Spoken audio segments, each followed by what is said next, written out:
Tumechoka na ahadi hewa, tunataka kuona matunda ya kura zetu. Bunge la wananchi la mwambia Rais William Samoei Ruto. Karibu kwenye taarifa zetu za Erran Media, na kwamba uchukue sekunde yako moja upige subscription.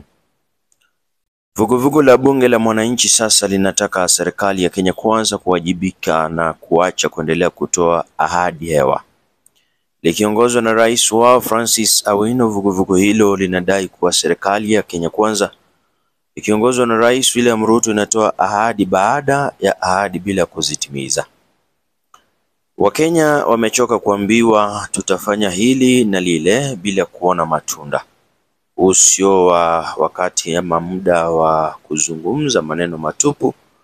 Wakenya wanataka kuona vitendo, Bwana Awino alisema Jumamosi Mei 17 alipokutana na wabunge Jivanji hapa jijini Nairobi. Kando na hayo, alitoa wito kwa vijana na wananchi kwa jumla kudai uwajibikaji, uwazi na uongozi bora kutoka kwa serikali ya Kenya Kwanza, akisema kuwa taifa linapoteza mwelekeo kwa sababu ya uongozi mbaya.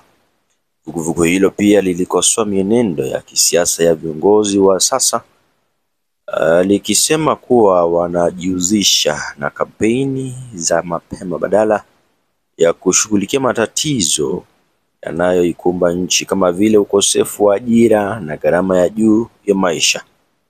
Katiba ya Kenya chini ya kifungu cha 43 kinasema kuwa kila Mkenya ana haki ya kupata makazi bora, chakula na huduma za afya. Lakini badala ya kuyatekeleza haya, serikali imejikita kwenye kampeni za mapema, alisema Bwana Awino. Bwana Awino pia alielezea wasiwasi wake kuhusu hatua za Rais Ruto, akidai kuwa amekuwa akijitangaza kama msemaji wa kisiasa wa maeneo mbalimbali kama vile Nyanza na eneo la Mlima Kenya baada ya kuunganisha taifa. Ni wakati wa kuangazia matatizo halisi yanayowakumba wananchi, sio maneno matupu ya kisiasa, aliongeza. Rais huyo wa bunge la mwananchi aliohimiza vijana kushikilia msimamo dhabiti na kushiriki kikamilifu katika mchakato wa mageuzi ya kijamii na kiuchumi, akisema huu ndio wakati wa ukombozi wa tatu wa Kenya. Wale wanaojihusisha na siasa kwa manufaa ya kibinafsi waendelee, lakini sisi vijana lazima tuwe macho kuiboresha na kuikomboa nchi yetu, alisisitiza.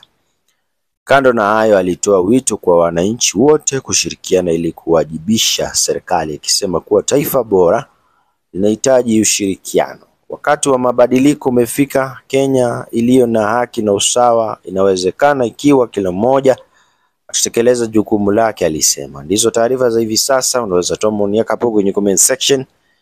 Hii ni Erran Media, zidi kusubscribe hapa ndipo nyumbani.